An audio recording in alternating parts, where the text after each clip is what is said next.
Salut la famille, j'espère que vous allez bien. On se retrouve aujourd'hui pour le dernier épisode de la MX5. On l'a enfin terminé et pour officialiser ça, je vais vendre le véhicule à Akram. Donc je vais vous faire un petit condensé très rapide parce qu'il va vous la présenter sur sa chaîne comme il a l'habitude de faire avec toutes ses voitures. Moi en tout cas je suis super content d'avoir fait cette petite aventure qui déjà dure quand même depuis très longtemps. On est au 25e épisode, mine de rien, ça fait quand même un sacré paquet d'épisodes qu'on a fait tous ensemble. J'avoue que ça me fait quand même un petit pincement au cœur parce qu'aujourd'hui c'est la voiture fétiche de la chaîne, beaucoup plus que la 370Z. On a mis beaucoup de cœur, beaucoup de temps, beaucoup d'argent dans cette voiture, mais je suis ravi qu'elle finisse entre de très bonnes mains.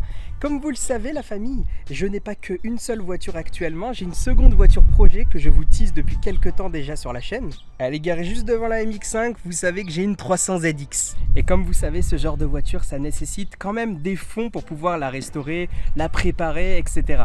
Donc je me suis dit pourquoi pas vendre la MX5. Alors ça me fait plaisir qu'elle tombe entre de bonnes mains.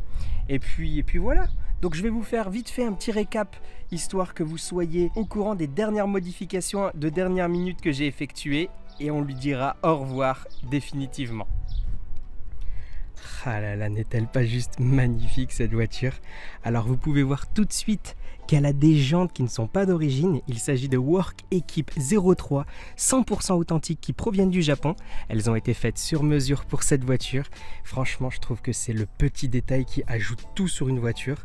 Vous pouvez voir que justement les petits cerclages des clignotants ainsi que les clignotants à l'avant ont été passés en blanc, ainsi que le petit réflecteur avec la poignée de porte qui est justement chromée. Ça fait un jeu de couleurs magnifique et terrible avec cette voiture.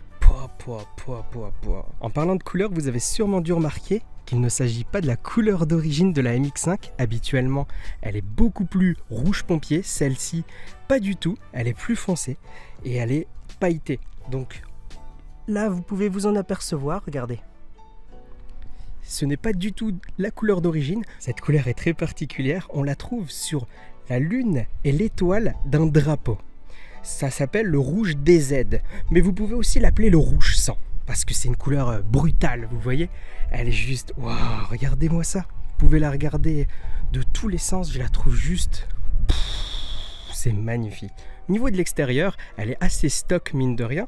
Mais elle est exempte de rouille, il n'y a absolument pas de problème sur la voiture, aucune rayure, pas de souci de carrosserie, rien. La voiture est comme neuve, avec la petite bosse ici, d'origine, franchement ça lui donne quelque chose. Alors, il y a un truc qui n'est pas d'origine, c'est au niveau des phares. Je vous avais fait une vidéo où je vous ai montré que j'avais modifié justement les feux avant, histoire de la rajeunir un petit peu. Et j'ai modifié également les feux arrière, histoire d'homogénéiser le tout. Le petit rappel AKR en rouge qui va très bien avec la voiture, histoire d'être certifié interdit de raceau. Et là, je pense qu'il y a un truc qui vous choque, c'est au niveau de l'intérieur. Je vais vous ouvrir la voiture, histoire que vous voyez un petit peu ce qui a été fait au niveau de l'intérieur. C'est là où il y a eu le plus de travail de fait. Ah là, ça fait toujours son effet. Incroyable l'intérieur, je le trouve tellement beau. En plus, ça sent le neuf, ça sent vraiment le cuir. Donc, comme vous pouvez voir, il y a une sorte de couleur beige magnifique avec du cuir molletonné qui rajoute un peu plus de confort à la voiture. C'est une sorte de biton entre le beige et le noir. Évidemment, le noir est illustré par de la fibre de carbone. C'est magnifique. Alors, il y a évidemment les petites aérations qui ont été passées en chrome. Ici, vous pouvez voir des manomètres pour la voiture. Et vous pouvez voir aussi que la tapisserie a été entièrement révisée. Donc, c'est vraiment magnifique. Un petit système d'autoradio à écran tactile avec les phares pop-up et les warnings qui ont un nouveau bouton. Donc la façade est entièrement en fibre de carbone. La casquette là-bas n'est pas attachée tout simplement parce que je suis en train de nettoyer entièrement la voiture et j'ai dû enlever vite fait la casquette. Mais elle doit se visser juste en dessous, donc ne vous inquiétez pas. Franchement, ça donne pas envie ce genre d'intérieur? Elle est magnifique, c'est pas du tout une MX5 comme les autres. Alors là, il y a des petits détails qui sont assez sympas. Vous pouvez voir que maintenant, on peut y mettre des chargeurs, etc. pour charger les iPhones. Il y a un quick charge, etc. Donc ici, c'est la petite trappe à essence. Ça, c'est pour les écrous anti-vol. Ici, c'est pour baisser et monter les vitres électriques. Ici, on a un petit cendrier avec un pommeau de vitesse chromé magnifique. Vous voyez que le chrome, ça va très bien à cette voiture. Donc, le petit système de navigation avec Waze intégré, Apple CarPlay, la totale, etc. C'est juste trop beau. Ici, vous pouvez remarquer donc qu'il y a un Quick Release Energy 2.0 avec évidemment un volant Grip Royal super beau. Donc, vous voyez, il y a des petits dragons avec des nuages dessinés. C'est incroyable. Ici, en chrome, évidemment, pour pas jurer avec le reste. Pour la petite histoire, il y a beaucoup d'MX5 intérieur beige, donc peut-être un peu plus clair que ce beige là, et elles ont pour la plupart des volants Nardi en option. Et les volants Nardi sont en bois, avec cette couleur là. Évidemment, ils n'ont pas de petits dessins comme ça dessus, mais les dessins sont de la même couleur que l'intérieur, donc je trouve que ça lui donne vraiment un charme supplémentaire. Le volant, évidemment, vous pouvez le remplacer, donc je vais vous montrer comment on attache le volant, c'est super simple. On tire comme ça. On place le volant et on tourne. N'est-ce pas juste incroyable? Avec évidemment un klaxon ici.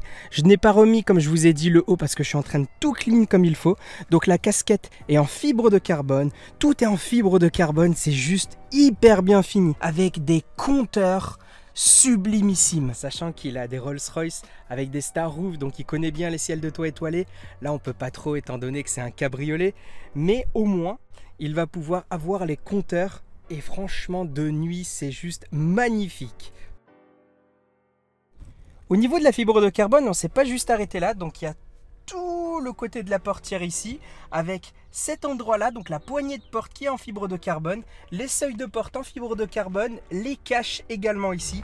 Les petits caches haut-parleurs sont en alu brossé, comme le volant d'ailleurs.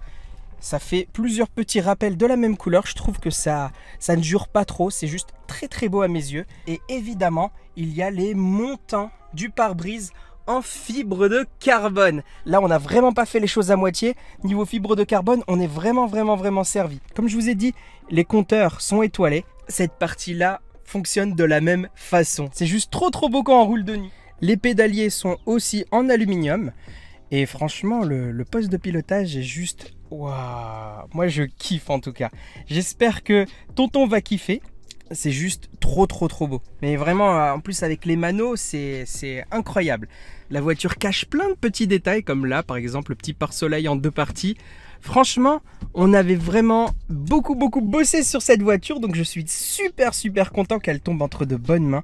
Moi en tout cas, j'ai adoré build cette voiture. Alors évidemment, il y a 2-3 trucs qu'il faut que je remette, tout simplement. C'est dans cette partie, donc il y a ça, il y a la partie haute ici et que je rattache ça. Mais c'est tout, concrètement, sinon la voiture est complète. De toute façon, tonton va vous faire une petite vidéo de la voiture en détail. Et à ce moment-là, la voiture sera vraiment plus que complète. En tout cas, moi, ça m'a fait extrêmement plaisir d'avoir build cette voiture en votre compagnie, la famille. N'hésitez pas à mettre le petit pouce bleu en partant qui fait plaisir, la famille. Et à une prochaine vidéo. Ciao!